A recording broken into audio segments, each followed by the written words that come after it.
So first of all, welcome to Sanjay Pandey classes. My name is Shailendra Dwivedi. I teach physics for 11th and 12th JEE Mains NEET. तो अभी मेरा जो chapter चल रहा है physics में वो electric charges and field first lecture हमने अभी पढ़ाया आप लोग को। और इस फर्स्ट लेक्चर में हमने आपको पढ़ाया इलेक्ट्रिक चार्ज के बारे में। इलेक्ट्रिक चार्ज की बेसिक प्रॉपर्टी क्या होती है वो आपने सीखा, इसकी SI यूनिट सीखा आपने, और साथ ही साथ में इसके मेथड्स आपने सीखा कि चार्ज करने कितने मेथड्स होते हैं। कितने मेथड्स होते हैं? 3 मेथड्स। पहला मेथड है बाई फ्रिक्शन, जैसे किसी एक बॉडी को दूसरे बॉडी से रब्ड कर दे, रगड़ दे उसमें, तो क्या होगा, वो बॉडी चार्ज हो जाती है। दूसरा मेथड है इंडक्शन प्रोसेस, जब कोई अनचार्ज बॉडी किसी चार्ज बॉडी के नियरेस्ट में अगर आती है विदाउट कॉन्टैक्ट, तो उस पर अनचार्ज बॉडी पर जस्ट अपोजिट चार्ज क्रिएट होता है। जैसे कि अगर एक बॉडी प्लस है दूसरा अनचार्ज है तो सामने वाला फेस क्या हो जाएगा, उसका नेगेटिव चार्ज होता है। इसे बोलते हैं इंडक्शन प्रोसेस। ये विदाउट कांटेक्ट के चार्ज इंड्यूस्ड होना, इसी को बोलते हैं इंडक्शन। ठीक है। और एक होता है कंडक्शन। कंडक्शन में जब आप टच करा दोगे, टच करके सेपरेट कर दो, एक चार्ज बॉडी है एक अनचार्ज बॉडी है, दोनों को टच करा करके क्या किया, सेपरेट कर दिया, तो दोनों पर सेम नेचर का चार्ज आ जाएगा। सेम नेचर मतलब अगर ये पॉजिटिव चार्ज है तो ये भी क्या होगा, पॉजिटिव। ये नेगेटिव चार्ज आपने टच कराया अनचार्ज बॉडी पर तो नेगेटिव आ जाएगा दोनों पर। क्लियर। अगर दोनों बॉडी आइडेंटिकल हैं, क्या है, आइडेंटिकल। आइडेंटिकल का मतलब ये होता है जिनका साइज सेम हो, साइज क्या हो, सेम हो, और शेप भी सेम हो। अगर ये स्फीयर है तो ये भी क्या हो, स्फीयर। दोनों का रेडियस क्या हो, सेम हो, तो क्या बोलेंगे, ये दोनों बॉडीज़ क्या है, आइडेंटिकल। क्लियर ना। मास भी सेम होना चाहिए, और साथ ही साथ जैसे टच कराएंगे तो चार्ज दोनों पर क्या आएगा, सेम आएगा। सेम अमाउंट में सेम नेचर का चार्ज हो जाएगा। क्लियर। अगर इस पर चार्ज Q है, इस पर चार्ज 0 है, आपने टच कराया तो दोनों पर एवरेज चार्ज आएगा। एवरेज चार्ज मतलब 0 उस पर था, इस पर Q था, तो 0 + Q/2, दोनों पर Q/2 चार्ज आ जाएगा। क्लियर है ना।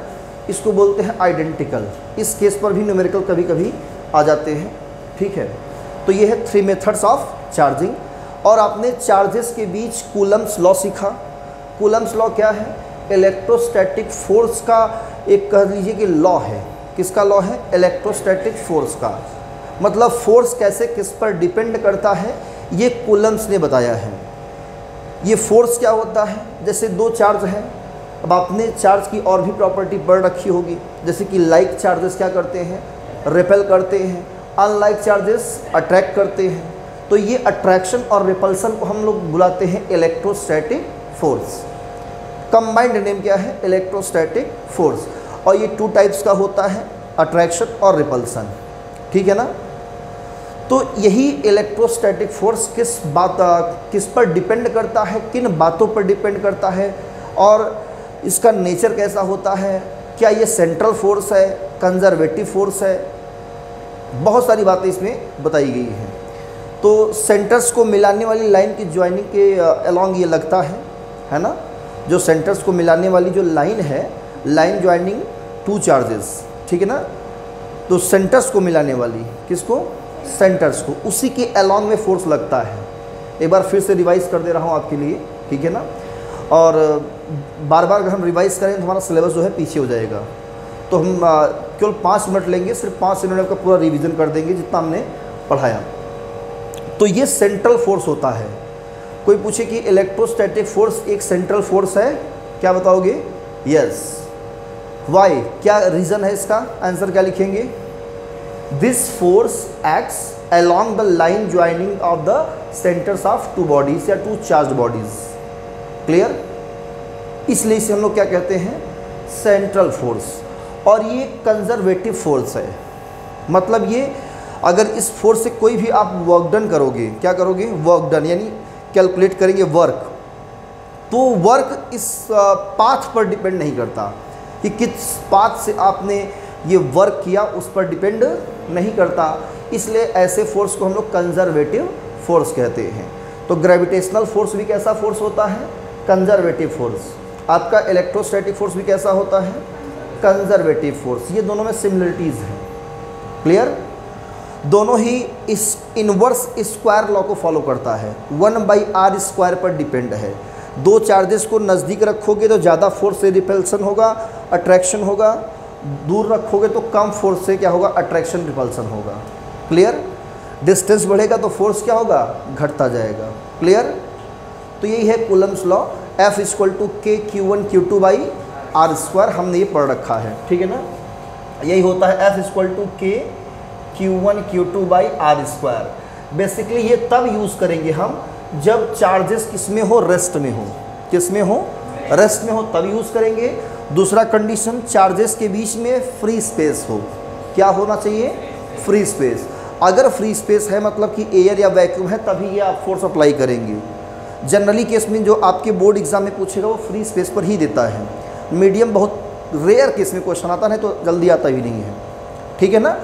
तो अब मीडियम अगर रहेगा तो कैसे होगा, वो डिवाइड कर देंगे, कितना उसका जो कांस्टेंट होगा उससे डिवाइड कर देते हैं। और इस k की वैल्यू कितना है आप सबको पता है, 9 × 10⁹, और इसको हम 1/4πε0 के इक्वल कह सकते हैं। बोलो कह सकते हैं ना, ठीक है।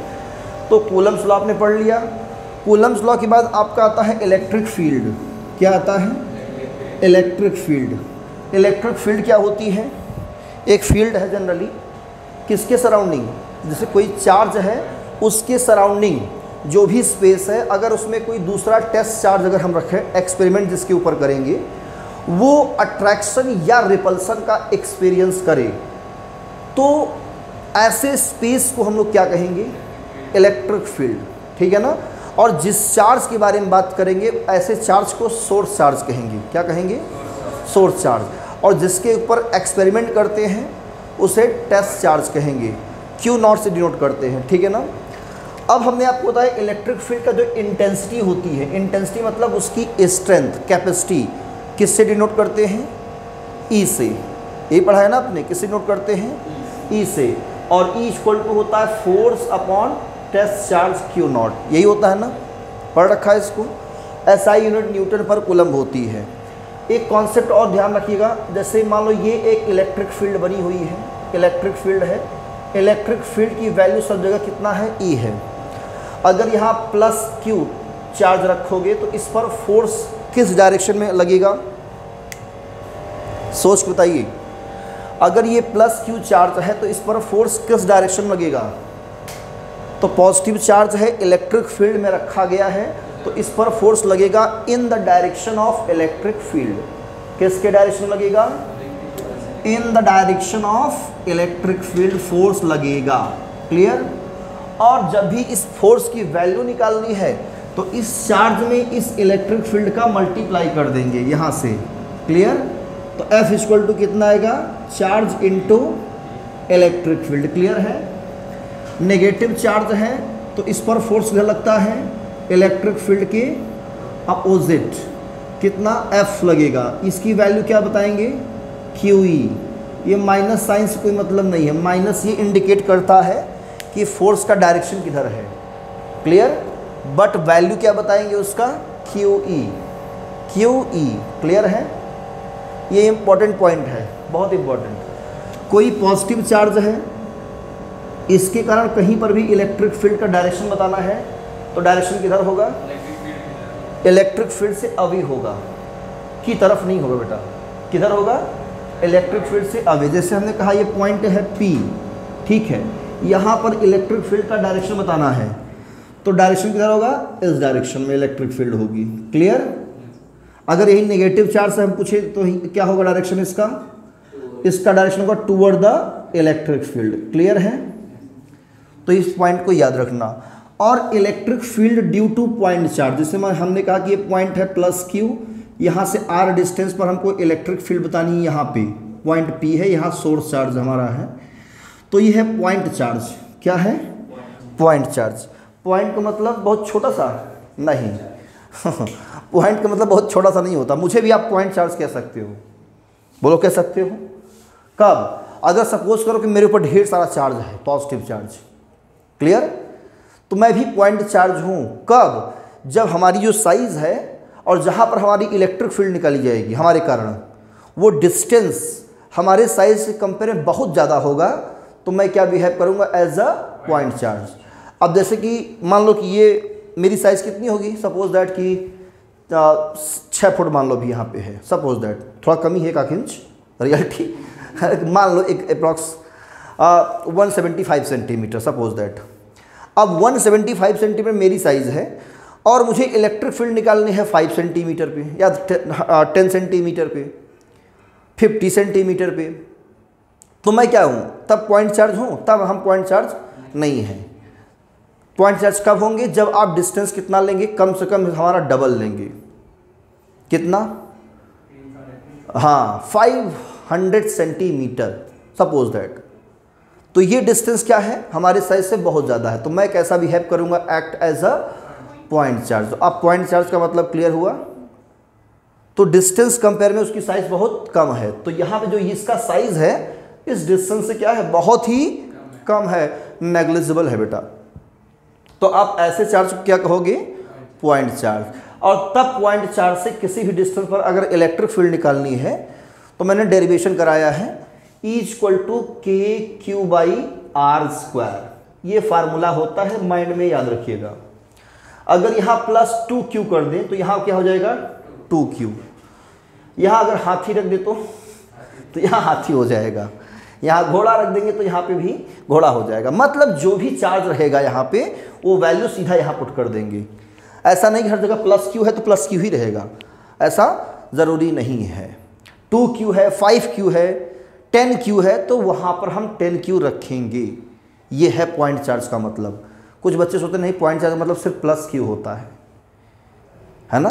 तो कोई कन्फ्यूज़न यहाँ तक पढ़ाए थे ना बेटा, बोलो, यही तो एंडिंग हो गया था इसके बाद, ठीक है। तो अब हम लोग आज पढ़ेंगे इलेक्ट्रिक डाइपोल के बारे में। किसके बारे में पढ़ेंगे, तो यहाँ तक माइंड में याद रहेगा सब चीज़ें, ठीक है। तो ये सब बेसिक कॉन्सेप्ट है। देखिए ये जो हमारा इलेक्ट्रोस्टैटिक है ना, टोटली चार्ज एट रेस्ट की कहानी है। किसकी, चार्ज एट रेस्ट, ठीक है। चार्ज हमारा रेस्ट में है, मोशन में नहीं है, ओके। तो इलेक्ट्रिक डाइपोल, हेडिंग लगाए बच्चों, इलेक्ट्रिक, यहाँ से स्टार्ट करते हैं आपका इलेक्ट्रिक डाइपोल। ये आज का सेकेंड लेक्चर है हमारा इस चैप्टर में, ठीक है। और जो बच्चे भी आएंगे, हो सकता है अभी तक नहीं आए हुए हैं, अगर आगे इन फ्यूचर आना चाहते हैं, जून लास्ट तक आते हैं, कुछ बच्चे जुलाई में आते हैं, है ना, तो उनका हो सकता है मैं फिर से एक बार रिवाइज करा दूंगा अलग से एक्स्ट्रा क्लास लेकर के। लेकिन अब इस क्लास में क्या होगा, कंटिन्यूअस यहाँ से चलता रहेगा। लेकिन जो नए बच्चे आएंगे उनको हम एक्स्ट्रा क्लास देंगे एक दिन, ठीक है ना। तो इसके पहले का जो भी चीज़ें हैं एक बार फिर से पढ़ा देंगे। इलेक्ट्रिक डाइपोल, यहाँ से पढ़िए, हेडिंग लगा दीजिए। डाई का मतलब होता है 2, पोल का मतलब होता है साइड। वो पोल का मतलब खंबा नहीं जो गलियों में लगा होता है, पोल, वो पोल नहीं है ना। पोल का मतलब साइड। अब ध्यान दो, जैसे हमने कहा एक ये है सिस्टम, मान लो कोई सिस्टम है ये, ठीक है। इस सिस्टम में यहाँ का चार्ज, इस साइड का चार्ज +Q है और यहाँ का जो साइड का चार्ज है -Q है, क्लियर। तो इस सिस्टम में कितने चार्ज हो गए, 2 चार्ज हो गए।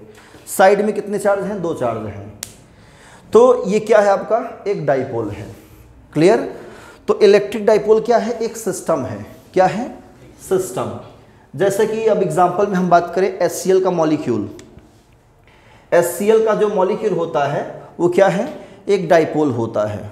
कैसे, इस पर होता है पार्शियली पॉजिटिवली चार्ज, इस पर होता है पार्शियली नेगेटिव चार्ज। आप सबको पता है ना केमिकल बॉन्डिंग। तो केमिकल बॉन्डिंग में HCl का जो मॉलिक्यूल है वो क्या है, एक डाइपोल है। क्या है, डाइपोल, बहुत छोटा डाइपोल होता है, ठीक है ना। तो डाइपोल का मतलब इक्वल एंड अपोजिट चार्जेस। तो इसको हम लोग कैसे दिखाते हैं सिस्टम को। अब देखो HCl सब जगह दिखाएंगे नहीं, सब जगह O2 दिखाएंगे नहीं, है ना। O⸻- या जो भी होते हैं, डाइपोल भी 2 तरह से होते हैं, एक स्टेबल होते हैं, एक अनस्टेबल होता है। स्टेबल मतलब जैसे HCl क्या है आपका, स्टेबल है ना। तो हम लोग एग्जाम्पल तो ज़्यादा नहीं बात करते, हम लोग टोटली सिस्टम बात करते हैं, चार्जेस का सिस्टम। अब HCl थोड़ी पढ़े, केमिस्ट्री थोड़ी पढ़ने जा रहे हैं। केमिस्ट्री में डाइपोल है, आप लोग पढ़े होंगे, केमिस्ट्री में है ना डाइपोल, 11th में। वहाँ पर डाइपोल दूसरा है, लेकिन हम यहाँ पर जो डाइपोल पढ़ेंगे वो थोड़ा सा दूसरे टाइप का है। तो हम यहाँ पे चार्ज की बात करेंगे, टोटली किसकी बात करेंगे, चार्ज की। तो इसको सबको हटा करके हम चार्ज लाते हैं। चार्ज का जो सिंबल होता है वो क्यू होता है। क्या होता है, क्यू। तो हम इसको थोड़ा जूम करके दिखा रहे हैं बेटा, बहुत छोटा डाइपोल होता है, उसको जूम करके दिखा रहे हैं, ठीक है ना। तो यहाँ पर है माइनस क्यू और यहाँ पर है प्लस क्यू। आप यहाँ भी प्लस क्यू कर सकते हो, यहाँ माइनस कर सकते हो, कोई फर्क नहीं पड़ेगा। हमने इसलिए ऐसा किया है क्योंकि कैलकुलेशन के लिए थोड़ा सा आसान हो जाएगा, इसलिए माइनस क्यू को इस साइड कर दिया है, प्लस क्यू को इस साइड कर दिया है। क्लियर। अब इस पॉइंट को हमने नाम दे दिया ए, इसको हमने दिया बी। दोनों के बीच का जो लेंथ होता है, डिस्टेंस बहुत ही स्मॉल होता है, बहुत ही स्मॉल, आप कल्पना नहीं कर सकते, बहुत स्मॉल। वो हम लेट करते हैं 2L, किसी किसी बुक में 2A लिखा होता है, ठीक है ना। तो हम क्या लेट करेंगे यहाँ पे 2L। अच्छा L क्यों नहीं ले सकते, ले सकते हैं, L भी ले सकते हैं। अगर L लेंगे तो आगे चल के कुछ कैलकुलेशन करना होगा तो L/2 हो जाएगा। अगर हाफ करेंगे इसका, तो सपोज करो मुझे इसका हाफ करना है, मिड पॉइंट ये है O, हाफ करेंगे कितना होगा ये L, और ये कितना होगा L, बोलो हो जाएगा ना। अगर L लेते तो क्या होता, L/2 L/2, तो कैलकुलेशन करने में क्या होगी, आपको प्रॉब्लम होगी थोड़ी सी। तो वही इसी वजह से हमने क्या किया है, डाइपोल का जो लेंथ है वो कितना लिया है, 2L ले रखा है, ठीक है ना। तो इलेक्ट्रिक डाइपोल क्या है, is a system of two equal मतलब मैग्नीट्यूड दोनों का सेम है, equal and opposite charges are separated by very small and finite distance. यही है डेफिनेशन डाइपोल की। लिख सकते हैं आप लोग, लिखिए डेफिनेशन इसका। Electric dipole is a system of, electric dipole is a system of two equal and opposite charges, two equal and opposite charges are separated by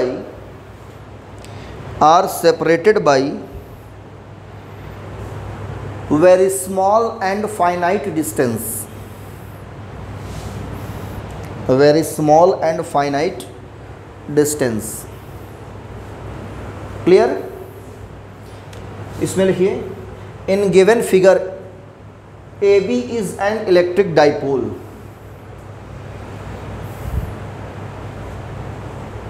AB is an electric dipole. ये figure भी आप लोग draw कर लेंगे। Clear है।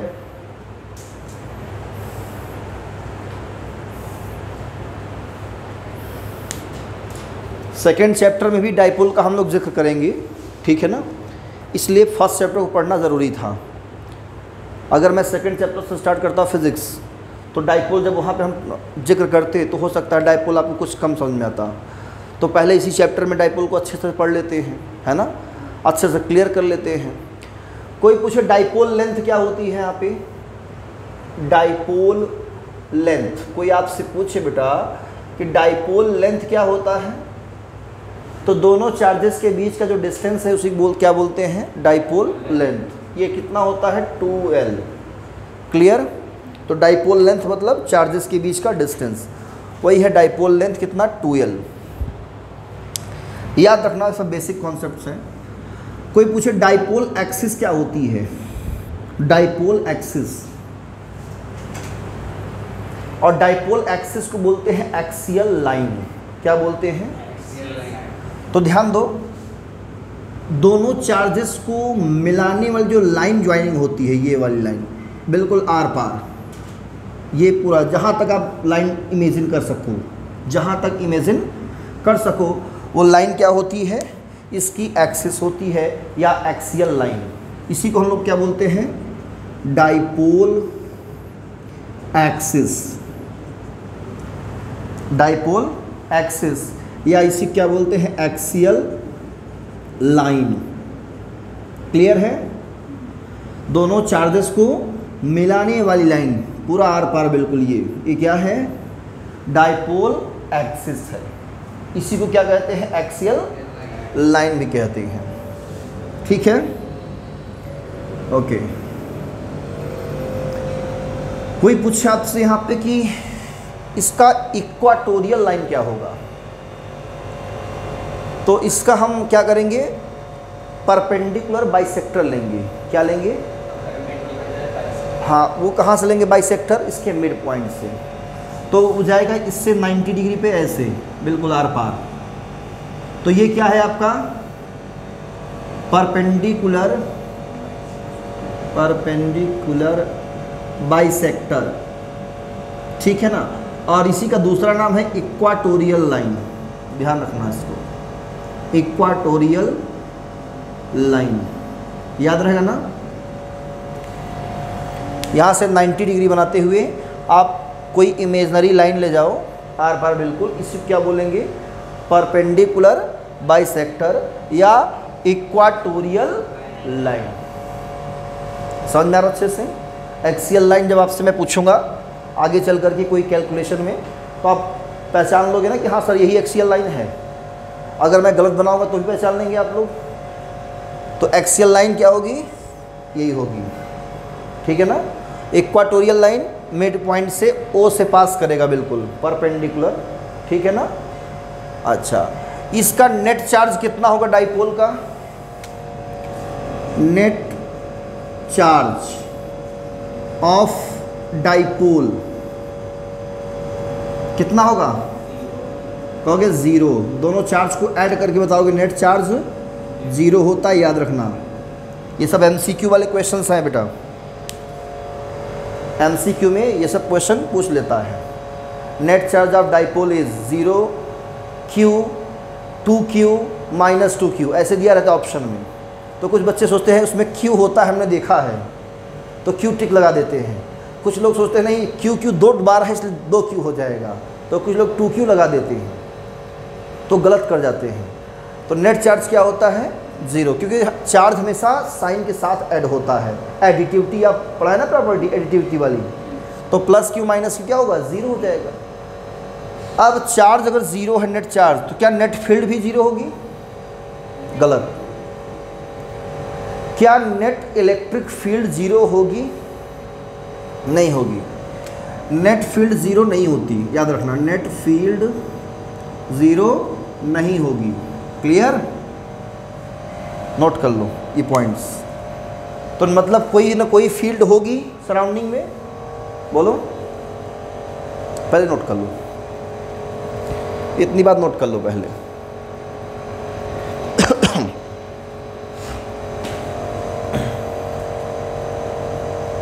तो पहले हम इलेक्ट्रिक डाइपोल के बारे में अच्छी तरह से जान लेंगे, अच्छी तरह से, है ना।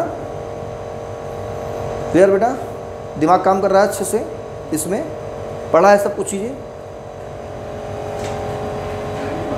नहीं पढ़े सब चीज़ें? कोई बात नहीं है, यहाँ से फोकस करिए।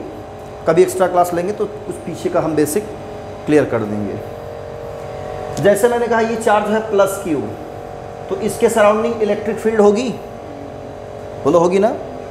यहाँ क्या है? एक प्लस Q है, एक माइनस Q है। तो इन दोनों के कारण जो सिस्टम बन रहा है, इस सिस्टम का भी क्या होगा? अपना एक इलेक्ट्रिक फील्ड होगा, होगा ना। इसके सराउंडिंग क्या होगी? इलेक्ट्रिक फील्ड होगी। मतलब आप इलेक्ट्रिक फील्ड एक्सियल लाइन पे निकाल सकते हो, इक्वाटोरियल लाइन पे निकाल सकते हो, एट सम जनरल पॉइंट पर निकाल सकते हो। मतलब यहाँ निकाल सकते हो, इधर निकाल सकते हो, यहाँ पे कहीं पर भी निकाल सकते हो। ठीक है ना। बट आपके सिलेबस में एक्सियल लाइन और इक्वाटोरियल लाइन ही होता है। NCERT में अगर बात करें CBSE बोर्ड में, तो सिर्फ एक्सियल पूछेगा या तो इक्वाटोरियल लाइन में इलेक्ट्रिक फील्ड की वैल्यू कितनी होगी, उसे डिराइव करना होता है। क्लियर? तो हेडिंग लगा दीजिए, electric field due to dipole. Clear? Heading क्या बनेगा? Electric field due to dipole. Net charge 0 होता है, नेट फील्ड क्या होती है? 0 नहीं होती है ना। नेट फील्ड 0 नहीं होती है, मतलब कुछ ना कुछ फील्ड होता है, होती है ना, चाहे समझिए। तो electric field due to dipole, मज़ा आ रहा है पढ़ने में, इंटरेस्ट आ रहा है फिजिक्स में। तो फील्ड होता है, कन्फर्म है ना। तो पहले कहाँ निकालेंगे हम, एक्सियल लाइन निकालेंगे, फिर किस पर निकालेंगे, इक्वाटोरियल लाइन पे। तो इसमें केस फर्स्ट बना दीजिए, केस है ना, वो केस मत समझिएगा कोर्ट वाला, केस फर्स्ट। यहाँ पे कंडीशन है केस का मतलब, केस फर्स्ट होगी on axial line, on axial line. चलिए निकालते हैं कितना होता है इलेक्ट्रिक फील्ड। देखो ये है पॉइंट ओ, यहाँ हमने ओ छोड़ो हटाओ, डाइपोल लेना है ना। ए बी एक डाइपोल है, क्या है, ए बी एक डाइपोल है। यहाँ है माइनस क्यू चार्ज और यहाँ पे है प्लस क्यू चार्ज। आपको पता है डाइपोल की लेंथ होती है कितनी, 2l। मिड पॉइंट ओ अगर मानते हैं तो ये डिस्टेंस l और ये भी l। इनको मिलाने वाली जो लाइन ज्वाइनिंग होती है आर पार बिल्कुल, यही क्या होती है, एक्सियल लाइन, है ना। अब इसी एक्सियल लाइन पर हमें क्या निकालना है बेटा, इलेक्ट्रिक फील्ड बताना है। तो इसी लाइन पे ही निकालना है। अब इस लाइन पे चाहे तो इस साइड निकाल लो या इस साइड निकाल लो, किसी एक साइड आप निकाल सकते हो। तो हम इस साइड निकालते हैं जनरली, उधर साइड उल्टा पड़ता है हमारे लिए, क्योंकि हम लोग राइट हैंडी है ना हम लोग, तो राइट हैंड से लिखते हैं तो लेफ्ट हैंड पे क्या होता है, उल्टा पड़ेगा। तो राइट साइड में लिखते हैं तो राइट साइड पे ही निकालते हैं, है ना। तो यहाँ पर एक हम पॉइंट ले लेते हैं, इसी एक्सियल लाइन पर एक पॉइंट लिया P या X ले लो, जो भी समझिए आप, P ले लेते हैं, ठीक है ना। इस P पर इलेक्ट्रिक फील्ड का वैल्यू और डायरेक्शन दोनों बताना है, ठीक है ना। इस P का जो डिस्टेंस है वो कहाँ से मेजर करेंगे, A से कि B से, कहाँ से मेजर करें आप लोग बताइए सोच करके, 2 मिनट। B से, कुछ लोग कर रहे हैं A से। O से कितने लोग बता रहे हैं, 1। तो O से मेजर करेंगे, कहाँ से मेजर करेंगे। अब पूछो क्यों, कि जब बहुत छोटा सा डिस्टेंस होता है, AB बहुत छोटा होता है, 2l बहुत छोटा है, तो कहाँ से मेजर करेंगे, उसका सेंटर से ही मेजर करेंगे ना। क्लियर ना, हम A से कहेंगे ना B से, क्लियर। तो O से मानेंगे यहाँ पे R डिस्टेंस है, ये कितना दूर है, ये O से P की जो डिस्टेंस है वो कितनी है, R है, क्लियर है। अब ध्यान दो, इनको 2 पार्ट में देखो, मतलब है तो एक ही सिस्टम, लेकिन इन दोनों चार्जेस को अलग अलग से ऑब्जर्व करो। ये अपने आप में क्या है, एक चार्ज है, पॉइंट चार्ज है, बोलो है। ये अपने आप में क्या है, पॉइंट चार्ज है। तो पहले इस पॉइंट चार्ज के कारण इलेक्ट्रिक फील्ड यहाँ पर निकालेंगे, फिर इस पॉइंट चार्ज के कारण इलेक्ट्रिक फील्ड यहाँ निकालेंगे। अब इलेक्ट्रिक फील्ड मतलब E कैसी क्वांटिटी होती है, वेक्टर। मैंने बताया था ना, E कैसी क्वांटिटी होती है, वेक्टर। और क्लास 11th में आपने पढ़ा है कि अगर किसी पॉइंट पर 2 वेक्टर काम कर रहे होते हैं, मान लो मैं यहाँ पे खड़ा हूँ, एक लड़का मुझे इधर खींच रहा है अपनी ओर, एक लड़का इधर से अपनी ओर खींच रहा है, मैं किधर जाऊँगा बताइए। अगर मैं यहाँ पे खड़ा हूँ, एक लड़का मुझे अपनी ओर खींच रहा है और ये अपनी ओर खींच रहा है, मैं किधर जाऊँगा, कहोगे जिधर ताकत ज़्यादा होगा उधर निकल जाएंगे, है ना। आप लोग यही कहोगे ना, जिधर फोर्स ज़्यादा होगा हम उधर ही शिफ्ट हो जाएंगे, एम आई राइट। तो यहाँ कैसे निकालेंगे रिजल्टेंट, बड़े वाले फोर्स में से छोटे वाले फोर्स क्या करेंगे, माइनस कर देंगे, तो कितना रिजल्टेंट मतलब एक्स्ट्रा फोर्स लग रहा है वो मिल जाएगा, क्लियर ना। तो ऐसे ही जब हम इसके कारण इलेक्ट्रिक फील्ड निकालेंगे और इसके कारण इलेक्ट्रिक फील्ड निकालेंगे, तो दोनों क्या लेंगे, हम रिजल्टेंट लेंगे। 2 इलेक्ट्रिक फील्ड मिलेगी ना, और दोनों क्या लेंगे, रिजल्टेंट। वही रिजल्टेंट क्या हो जाएगी, इस डाइपोल के कारण यहाँ पर क्या होगी, इलेक्ट्रिक फील्ड होगी। बोलो समझ में आया इतना, क्लियर हुआ कॉन्सेप्ट। तो पहले इसके कारण निकाल लेते हैं, चलो। माइनस क्यू के कारण चार्ज, अगर हम यहाँ पे इलेक्ट्रिक फील्ड निकालेंगे तो मान लेते हैं इसके कारण इलेक्ट्रिक फील्ड क्या है, E1, क्या है E1, और उस E1 का डायरेक्शन किधर होगा? नेगेटिव चार्ज के कारण इलेक्ट्रिक फील्ड का डायरेक्शन बेटा टूवर्ड द चार्ज। भूल गए क्या? इसीलिए मैंने याद दिलाया था, रिवीजन इसीलिए कराया था। डायरेक्शन किधर होगी? E1 का नेगेटिव चार्ज की तरफ, और पॉजिटिव चार्ज कराने इलेक्ट्रिक फील्ड किधर होगी? तो यहाँ पर होगी इलेक्ट्रिक फील्ड अवे फार, E2। क्लियर है? बोलो समझ में आया अच्छे से? अब E1 की वैल्यू कैसे निकालेंगे? तो हम यूजिंग करेंगे formula, using E equal to K Q by R square. यही होता है ना फार्मूला। इलेक्ट्रिक फील्ड जब भी पॉइंट चार्ज करंट निकालना है तो क्या लगाते हैं formula? E equal to K Q by R square. इसका यूज करेंगे। इसको देख कर कि E1 बताओ कितना होगा? के क्यू बाई आर के प्लेस में क्या लेंगे हम? A से लेकर P तक का डिस्टेंस। बोलो यही लेंगे। यहाँ आर प्लेस लिखेंगे AP स्क्वायर, क्योंकि A से P तक ले रहे हैं। कहाँ से? A से P तक। क्लियर है?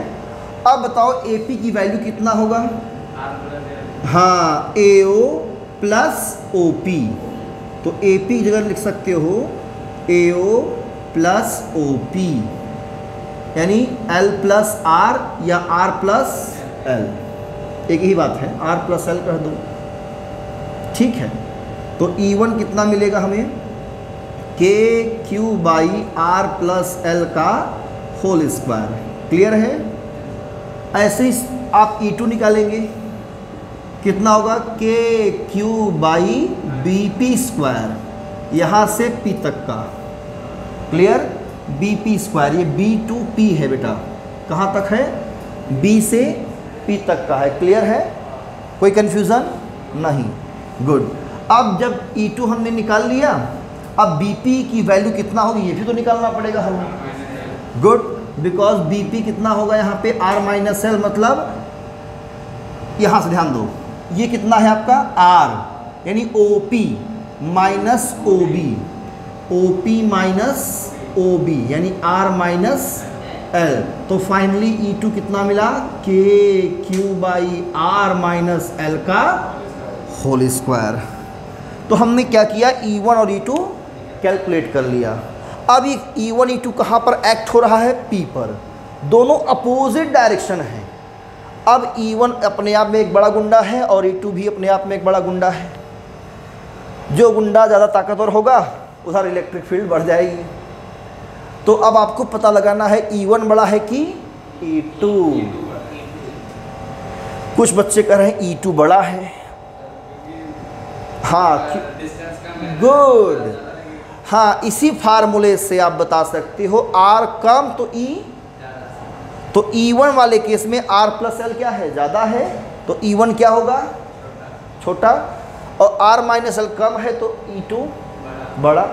तो आप कह सकते हो here E2 greater than E1, so resultant field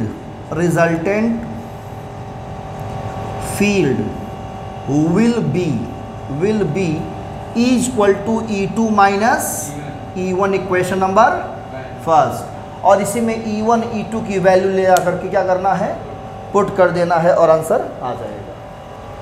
concept इतना ही था, अब कैलकुलेशन बचा हुआ है। Concept clear? तो जल्दी से नोट करिए।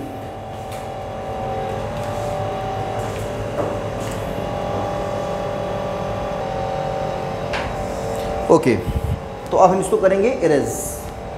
ऊपर से इरेज करते हैं। तो ये केस फर्स्ट है, ऑन एक्सियल लाइन पर इलेक्ट्रिक फील्ड की वैल्यू कैसे कैलकुलेट की जाएगी, वो कॉन्सेप्ट आपका क्लियर हुआ। तो putting the value of E1 and value of E1 and E2 in equation first, we obtain E is equal to, value put करेंगे बेटा K Q R minus L का whole square minus K Q by R plus L का whole square. K Q यहाँ पे क्या होगा? Common. Solve कर लेंगे अब। 1 बाई आर माइनस एल का whole square minus 1 by R plus L का होल स्क्वायर। थोड़ा फास्ट कर रहे हैं सॉल्व। अब एलसीएम लेंगे आर माइनस एल का whole square into R plus L का होल स्क्वायर, है ना। ऐसे एलसीएम ले लेंगे, बड़ा ब्रैकेट लगा देंगे, इसका मल्टीप्लाई यहाँ पे हो जाएगा, इसका मल्टीप्लाई यहाँ पे, आर प्लस एल का whole square minus R minus L का होल स्क्वायर। ठीक है, इतना क्लियर? ओके, चलिए अब कंप्लीट इरेज कर देते हैं इसको। अब बताइए के क्यू आर प्लस एल का होल स्क्वायर, इसको आप ए मान लीजिए, आर माइनस एल को मान लीजिए बी। क्या मान लीजिए? बी।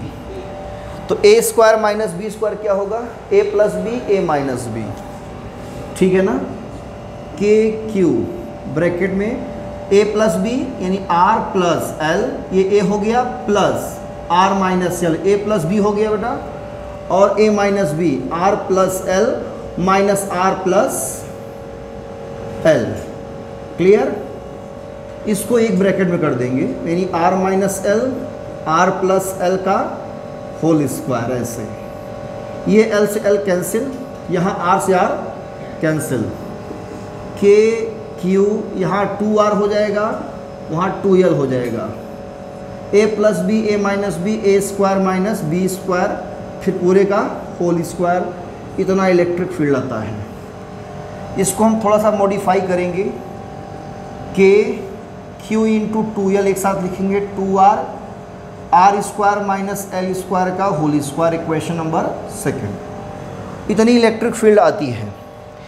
हमने आपको एक कॉन्सेप्ट नहीं बताया, Q इंटू 2l को क्या कहते हैं, उसी में आप मेंशन कर लीजिए, जहाँ पे डाइपोल आप हेडिंग डाले हो ना, उसी में डाइपोल वाले में ही लीजिए डाइपोल मोमेंट। डाइपोल मोमेंट कितना होता है? P, सिंबल क्या होता है? P, और ये होता है Q इंटू 2l। ठीक है ना, याद रखना। और वेक्टर फॉर्म जब भी लिखना है आपको, वेक्टर फॉर्म मतलब ये वेक्टर क्वांटिटी है। ये कैसी क्वांटिटी है? Vector quantity. तो vector form vector P equal to Q into vector 2l, ये आपका वेक्टर फॉर्म हो जाता है। ठीक है ना। बट हम यूज़ क्या करेंगे? स्केलर फॉर्म, मैग्नीट्यूड से वैल्यू चेक करना है, वेक्टर डायरेक्शन से कोई मतलब नहीं है यहाँ पे। ठीक है, तो Q इंटू 2l के प्लेस क्या लिख देंगे? P। तो बिकॉज ये कर लीजिए डाइपोल मोमेंट, ये यहाँ पर, ये तो वहाँ नोट करिएगा जहाँ पे हमने पहले हेडिंग लिखवाया है। अब इसमें आगे लिख देंगे because P equal to Q into 2l। तो by equation second electric field आएगा K, A2 को पहले लिख देंगे 2PR by R square minus L square का होल स्क्वायर। तो ये एक जनरल फार्मूला ये बन जाता है थर्ड नंबर। अब इसको और मॉडिफाई करेंगे, जल्दी नोट करिए थर्ड तक।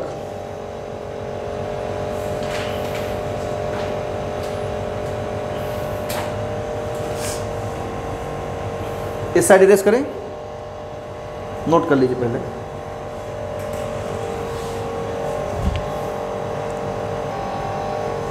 तो अब हम करेंगे इसको इरेज यहाँ से, और एक छोटा सा कॉन्सेप्ट यहाँ अप्लाई करेंगे। कॉन्सेप्ट ये है कि डाइपोल जो है बहुत ही छोटा है ना, वेरी स्मॉल। तो डाइपोल लेंथ 2l क्या है? बहुत छोटी है। तो उसका हाफ l वो क्या होगा? और छोटा हो जाएगा, है ना। तो आप ये कह सकते हैं जो l है, because l very very less than as compare to r। जो r डिस्टेंस हमने लिया था उस r के कंपेयर में l क्या है? बहुत छोटा है। जब l बहुत छोटा है तो इसका स्क्वायर क्या होगा? वो और छोटा हो जाएगा।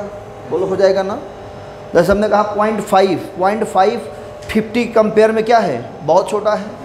तो 50 का स्क्वायर करिए और 0.5 का स्क्वायर करिए, और छोटा हो जाएगा ना, 0.25 हो जाएगा। तो कहने का सेंस ये है कि एल स्क्वायर और छोटा हो जाएगा आर स्क्वायर से। तो इस फार्मूले में जहाँ पे एल स्क्वायर है उसको नेग्लिजिबल कर देंगे। क्या कर देंगे? तो यहाँ लिखेंगे क्या? Taking L square approximately equal to 0 कर देंगे।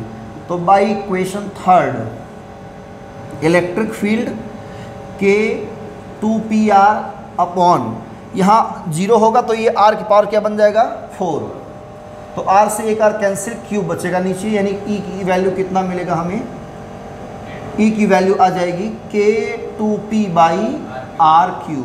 तो एक्सियल लाइन में ये फार्मूला बनता है, एक्सियल, क्लियर, मेन फार्मूला आएगा ये k2p/r³। नोट कर लीजिए इसको यहाँ तक।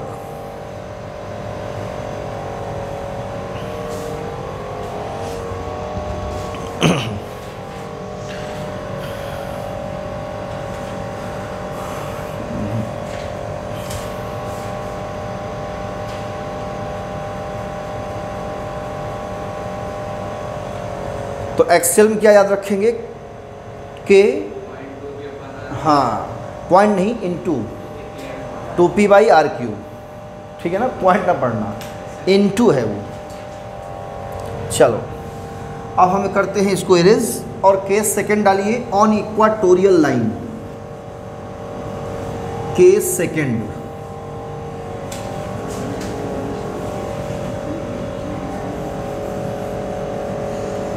Case second on equatorial line,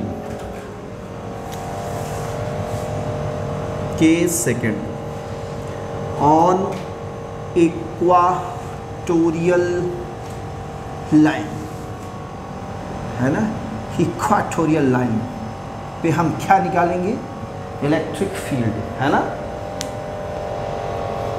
कितने बच्चे निकाल सकते हैं, रेज योर हैंड्स। पहले क्या करेंगे, नहीं निकाल पाएंगे, है ना। पहले क्या करेंगे, डाइपोल लेंगे, जिसके कारण निकालने जा रहे हैं, क्या लेंगे, डाइपोल। तो डाइपोल ए बी होता है ना, नाम क्या रखें इसका, ए बी, ये है माइनस क्यू यहाँ पे क्या होता है, प्लस क्यू। इसका मिड पॉइंट कहाँ लेंगे, यहाँ पे लेंगे ओ, ये डिस्टेंस कितना एल, और ये डिस्टेंस एल। बताओ इक्वाटोरियल लाइन कहाँ पर होती है, ओ से पैरेलल, ओ से परपेंडिकुलर, वर्टिकल लाइन पास करेगी ऐसे, बिल्कुल आर पार जाएगी ना। तो नीचे बनाने कोई मतलब नहीं, किसी एक साइड आपको लेना है पॉइंट, मतलब चाहे इस साइड इलेक्ट्रिक फील्ड निकाल लीजिए, चाहे तो इस साइड निकाल लीजिए। हम ऊपर निकाल रहे हैं, उल्टा कहीं निकालेंगे, है ना, है तो इक्वाटोरियल लाइन पूरा ही है, लेकिन हम इस साइड निकालेंगे, है ना। तो हमने मान लिया यहाँ एक पॉइंट है, कोई सी कह दीजिए, सी, ठीक है। ओ से सी तक का डिस्टेंस कितना है, स्मॉल आर है। तो यहाँ पर हमें क्या निकालना है, सी पर इलेक्ट्रिक फील्ड। चार्ज तो यहाँ पे है ऑलरेडी, इन दोनों चार्जेस कारण जो नेट फील्ड बनेगी वही फील्ड निकालनी है। तो पहले क्या काम करेंगे, इसको लाइन ज्वाइनिंग करेंगे, यहाँ से कहाँ से, ए से सी तक। पहले लाइन ज्वाइनिंग कर देते हैं, फिर देखते हैं क्या बनता है। ट्रायंगल तो बन रहा है ना, ये फील आ रहा है माइंड में, सर ट्रायंगल तो बन रहा है ना। ये लाइन ज्वाइनिंग हमने किस लिए किया मालूम है, क्योंकि जो इलेक्ट्रिक फील्ड निकालेंगे इस पॉइंट चार्ज कारण और इस पॉइंट चार्ज कारण, यहाँ पर जो इलेक्ट्रिक फील्ड निकालेंगे अलग अलग, वो इसी लाइन के अलोंग एक्ट होता है इलेक्ट्रिक फील्ड। इलेक्ट्रिक फील्ड मतलब जिधर फोर्स का डायरेक्शन होता है कि नहीं। तो फोर्स कैसे एक्स तो होता है, लाइन ज्वाइनिंग ना, क्यों, यही होता है ना। फोर्स एक्ट कैसे करता है, दो पॉइंट्स को, चार्जेस को मिलाने वाली जो लाइन होती है उसी के अलोंग लगता है। तो इलेक्ट्रिक फील्ड का डायरेक्शन भी किधर होगा, उसी लाइन के अलोंग होगा। क्लियर। अब मैंने कहा नेगेटिव चार्ज है, इसके कारण इलेक्ट्रिक फील्ड मान लो E1 और इसके कारण मान लोगे E2। तो E1 का डायरेक्शन किधर होगा, टूवर्ड्स की अवे। E1 इसके कारण जो यहाँ पे इलेक्ट्रिक फील्ड बनेगी किधर होगा, इधर कि इधर, टूवर्ड्स। वेरी गुड, समझ में आ रहा है ना। पर टेढ़ा बन रहा है, कोई बात नहीं है, मैं एक आर्टिस्ट अच्छा नहीं हूँ, है ना। यह है E1। अब समझ आ गया ना भाई, नेगेटिव चार्ज है तो E1 किधर आया बेटा, इस साइड। पॉजिटिव चार्ज है, इलेक्ट्रिक फील्ड किधर जाएगी, सीधे निकल जाएगी, है कि नहीं, SE2। हाँ सही है, इतनी बात समझ आ रही है ना। E1 इधर, E2 इधर। अब क्या करें, कुछ समझ नहीं आ रहा है। अब कौन सा फील्ड लेंगे? मैंने बताया है कि जब, क्या बताया है बताइए आप लोग, सोच के बताइए। जब एक पॉइंट पर दो वेक्टर काम कर रहे होते हैं तो क्या लेते हैं, उसका रिजल्टेंट लेते हैं। तो इसका रिजल्टेंट ले सकते हैं क्या आप? कैसे लेंगे रिजल्टेंट, सोचो।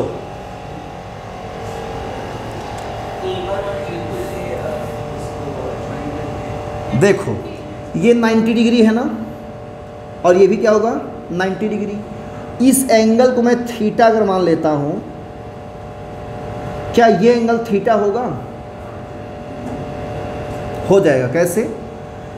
ये कॉमन है, ये इक्वल टू ये है, ये इक्वल टू कॉमन साइड है, ये side angle side angle side से क्या हुआ, ये ट्रायंगल OAC और OBC, ये क्या हो गए, कॉन्ग्रुएंट हो गए। और जब कॉन्ग्रुएंट हो गए तो क्या हुआ, ये एंगल थीटा तो ये एंगल थीटा, और ये इक्वल टू जो भी हो। क्लियर है ना? 90 माइनस थीटा कह सकते हो, ये 90 ये theta, 90 minus theta 90 minus theta. लेकिन रिजल्टेंट निकालेंगे कब? जब इनके बीच का एंगल हमें कंफर्म एग्जैक्ट पता होता, 60 डिग्री 120 डिग्री एग्जैक्ट अगर पता होता तभी हम रिजल्टेंट निकाल सकते थे। कैसे? R equal to under A square plus B square plus 2AB cos theta, 11th class याद आ रहा है? दो वेक्टर के बीच का एंगल थीटा दिया हो तो उनका रिजल्टेंट कैसे निकालते हैं? जैसे मान लो एक वेक्टर A दिया है ऐसे, वेक्टर B दिया है ऐसे, दोनों के बीच का एंगल थीटा, तो रिजल्टेंट क्या होगा, पैरेललोग्राम बनाएंगे, डायगोनल्स R। इसकी वैल्यू कैसे निकालते हैं? Under root A square plus B square plus 2AB cos theta. ओहो, तो पढ़ रखा था मैंने, है ना? पढ़ा था ना? याद आया? भूल गए थे ना? तो यहाँ पे यूज़ कर सकते थे, यूज़ कर सकते थे कब? जब दोनों के बीच का एंगल पता होता तब, है ना? लेकिन एंगल नहीं पता है ना, तो क्या करेंगे? अब देखो क्या करते हैं, थोड़ा ट्रिक लगाएंगे, थोड़ा सा, ज़्यादा नहीं। ट्रिक क्या है? हम देखना चाहते हैं कि क्या वो इस पर काम करेगा, चेक कर लेते हैं पहले। यहाँ से हम एक पैरेलल लाइन ड्रॉ कर देते हैं, इसके पैरेलल बोल ड्रॉ कर सकते हैं ना। अगर ये एंगल थीटा है तो क्या ये वाला एंगल थीटा नहीं होगा? भाई अल्टरनेट इंटीरियर एंगल क्या होते हैं, इक्वल होते हैं, तो ये एंगल भी थीटा हुआ। अच्छा, ये एंगल थीटा है तो क्या ये एंगल थीटा नहीं होगा? करस्पॉन्डिंग एंगल क्या होते हैं भाई? करस्पॉन्डिंग एंगल है ना थीटा। क्लियर? अब जरा बताइए, इन दोनों के बीच का एंगल कितना हुआ? 2 थीटा। अब अगर ये हम फार्मूला अप्लाई करें जो भी हमने लिखा था तो बहुत लंबा कैलकुलेशन हो जाएगा, है ना? यूज़ कर सकते हो, बहुत लंबा कैलकुलेशन होगा और कंफ्यूज हो जाओगे। तो सबसे बढ़िया रास्ता क्या है? इन दोनों के कंपोनेंट्स हम डिवाइड कर लेते हैं। क्या डिवाइड कर लेते हैं? कंपोनेंट्स। तो जैसे E1 इधर है, थीटा एंगल ये है, तो इधर क्या हो जाएगा आपका E1 कॉस थीटा, बोलो हो जाएगा। और इधर क्या हो जाएगा? E1 sine theta. इसको भी डिवाइड करेंगे, E2 कॉस थीटा इस साइड और E2 साइन थीटा।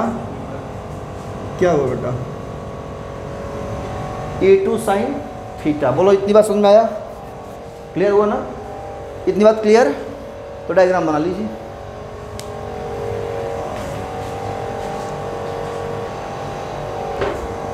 ओके, ध्यान दीजिए। अब हमें कैलकुलेट करना है E1। तो E1 कैसे निकालेंगे? इस चार्ज के कारण इलेक्ट्रिक फील्ड यहाँ पर निकालेंगे E1, तो ये डिस्टेंस लेंगे, कौन सा? AC, है ना? बोलो, अगर E2 निकालना है यहाँ पे तो कौन डिस्टेंस लेंगे? BC। तो जरा ये बताइए, ये 90 डिग्री है, ये L है, ये R है, तो ये कितना होगा? पाइथागोरस थ्योरम लगा सकते हो क्या भाई? ये L है, ये R है ना?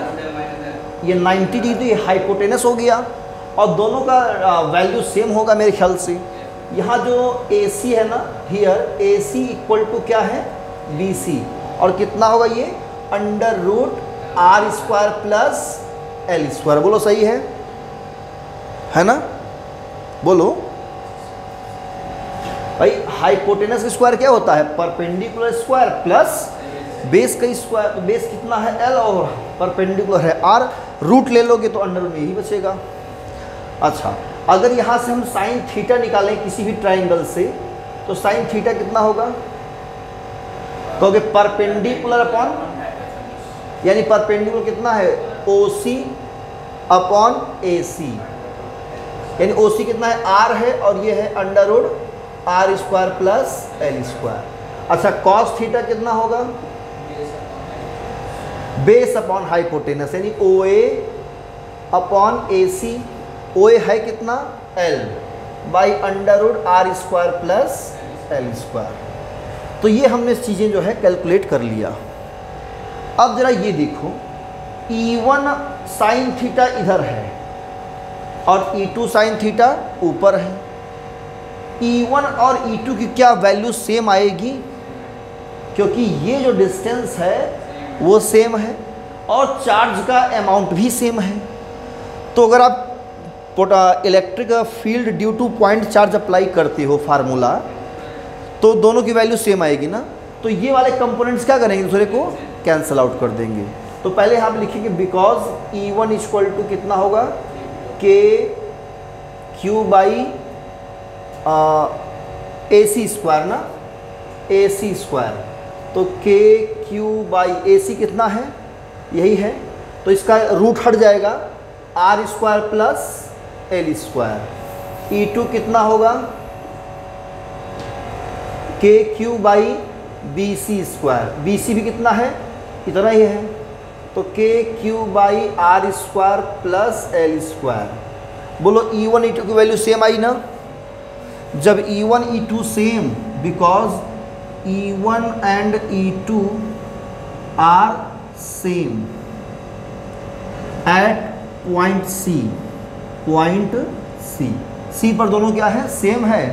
सो E1 sine theta and E2 sine theta are cancelled to each other. Clear, क्या करेंगे, ये एक दूसरे को कैंसिल आउट कर देंगे। क्लियर। तो नेट फील्ड किसकी वजह से निकलेगा, हमें यहाँ पे E1 साइन कॉस थीटा इधर है और E2 कॉस थीटा भी इधर ही है, सेम डायरेक्शन में दोनों है। तो रिजल्टेंट जो मिलेगा इन दोनों के कारण मिलेगा। ये तो कैंसिल आउट कर देंगे, तो दोनों सेम डायरेक्शन में है। जब दो वेक्टर सेम डायरेक्शन में होते हैं तो उसका रिजल्टेंट कैसे लेते हैं, दोनों को ऐड कर देते हैं। क्या करते हैं भाई, R equal to under A square plus B square plus 2AB cos theta में सेम डायरेक्शन में थीटा कितना होगा, 0 डिग्री। बोलो होगा, तो अंडर क्या बचेगा, A square plus B square plus 2AB बचेगा। कॉस 0 वैल्यू 1, तो A प्लस B का होल स्क्वायर, रूट ले लोगे A प्लस B बचेगा। तो वेक्टर ऐड हुआ कि नहीं ऐड हुआ, तो ये दोनों वेक्टर क्या होंगे, ऐड हो जाएंगे। तो एक कॉन्सेप्ट दिमाग में रखना हमेशा, दो वेक्टर सेम डायरेक्शन में है तो रिजल्टेंट निकालने के लिए दोनों को ऐड कर देंगे। अपोजिट है तो बड़े में छोटे को घटा देंगे। क्लियर ना। तो यहाँ पे क्या लिखेंगे, हेंस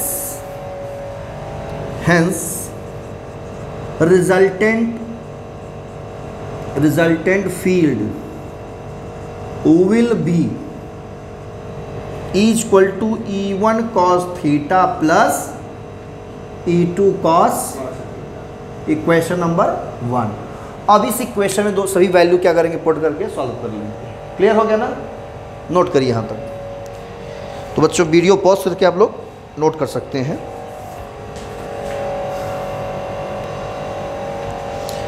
ओके, तो अब हम करेंगे इसको इरेज। फिगर बना लिया आप लोगों ने, लिखिए putting the value of E1, E2 and cos theta. E1, E2 and cos theta in equation first. ये आप लोग मेंशन कर सकते हैं वर्डिंग में, मैं डायरेक्टली सॉल्व करूंगा। So by equation first resultant electric field कितना आएगा, E1 की value K Q by R square plus L square है ना, कॉस थीटा कितना यहाँ पे